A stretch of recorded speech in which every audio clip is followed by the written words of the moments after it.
Hello friends, വർക്കലയിൽ വന്നിട്ട് ഭയങ്കര അഡ്വഞ്ചറസ് ആയിട്ടൊരു കയാക്കിങ് ചെയ്തതിൻ്റെ വീഡിയോ ആണിത്. മഴ കാരണം കുറച്ച് പോസ്റ്റ് ആയെങ്കിലും ഏർലി മോർണിംഗ് തന്നെ ഇത്രയും ബ്യൂട്ടിഫുൾ ആയിട്ടൊരു വ്യൂവിൽ പീസായിട്ട് ഇങ്ങനത്തെ ആക്ടിവിറ്റീസൊക്കെ ചെയ്യാൻ പറ്റുക എന്ന് പറയുന്നത് ഒരു അടിപൊളി കാര്യം തന്നെയാണ്. മഴ കാരണം സൺറൈസ് മിസ്സായി. ഒയ് ഹോയ് ഒയ് ഹോയ് ഈ തുഴഞ്ഞു വരുന്നതാണ് ഞാൻ. സേഫ്റ്റി മെഷേഴ്സൊക്കെ ഇട്ട് നമ്മുടെ ഗൈഡ് ഇതിനെക്കുറിച്ചുള്ള ക്ലാസ്സൊക്കെ എടുത്തിട്ടാണ് നമ്മൾ ഈ കായലിലേക്ക് ഇറങ്ങുന്നത്. ആ ഗൈഡ് നമ്മുടെ കൂടെ തന്നെ ഉണ്ടാവും, അതുകൊണ്ട് ആരും പേടിക്കേണ്ട ആവശ്യമില്ല. എനിക്ക് നല്ല പേടിയുണ്ടായിരുന്നു, കാരണം നമ്മൾ സ്റ്റാർട്ട് ചെയ്യുന്നത് ഒരു വലിയ കായലിൽ നിന്നാണ്. പിന്നീടാണ് ഈ ചെറിയ കണ്ടൽക്കാടുകളുടെ ഉള്ളിൽ കൂടി നമ്മൾ പോകുന്നത്. നാട്ടിൽ വന്നിട്ട് ഫുൾ കറക്കായത് കാരണം എൻ്റെ സൗണ്ടൊക്കെ പോയി ഗൈസ്.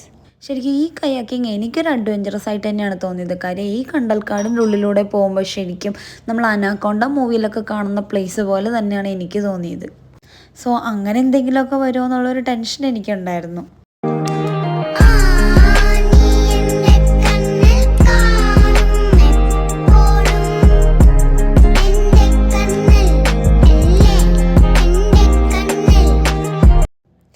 നമുക്ക് ഈ വീഡിയോസും ഫോട്ടോസൊക്കെ എടുത്തു തന്നത് നമ്മുടെ ഈ ഗൈഡ് ചേട്ടനായിരുന്നേ. പുള്ളി നല്ല കമ്പനി ആയിരുന്നു, അവിടുത്തെ കാര്യങ്ങളെല്ലാം എക്സ്പ്ലെയിൻ ചെയ്തു തന്നു.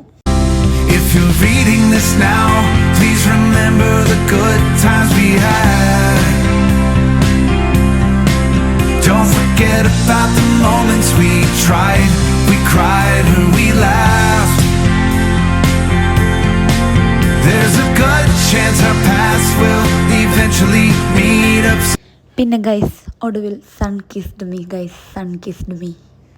ഇനി കിസ് ചെയ്താൽ ഞാൻ കരിഞ്ഞു പോകുമെന്ന് അറിയാവുന്നതുകൊണ്ട് ഞാൻ സ്ഥലം വിട്ടു ഗൈസ്. പിന്നെ എല്ലാ വീഡിയോയിലും ഉള്ളതുപോലെ എൻ്റെ കുറച്ച് പ്രഹസനം മാത്രം ഗൈസ്.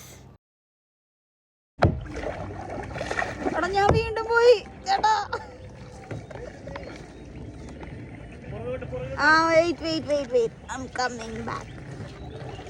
ആരും ചിരിക്കരുത്, ഇതൊരു പ്രാവശ്യമല്ല, കുറേ പ്രാവശ്യം ഞാൻ ഇതുപോലെ ചെടികളുടെ ഇടയിൽ സ്റ്റക്കായി. പിന്നെ കുറച്ചുകൂടെ എക്സൈറ്റഡ് ആയിട്ട് തോന്നിയത് ഈ ജെല്ലി ഫിഷ് ആണ്. അവിടെ കുറേ ജെല്ലി ഫിഷിനെ ചേട്ടൻ കുറേ വീഡിയോസും ഫോട്ടോസും ഒക്കെ നമുക്ക് എടുത്തു തന്നായിരുന്നു. കയാക്കിങ്ങിന് ശേഷം നേരെ പോയതൊരു ബീച്ചിലേക്കാണ്. ഭയങ്കര ബ്യൂട്ടിഫുൾ ആയിട്ടുള്ളൊരു ബീച്ച്.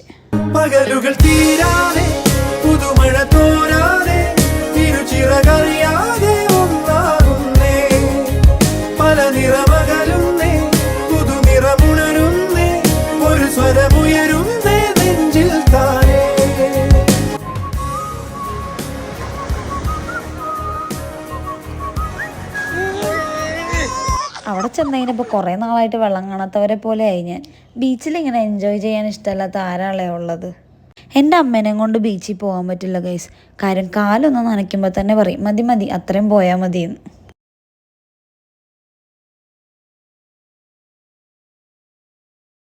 അങ്ങനെ കുറേ നേരം ബീച്ചിൽ എൻജോയ് ചെയ്തിട്ട് ഞങ്ങൾ അവിടെ നിന്ന് പോന്നു.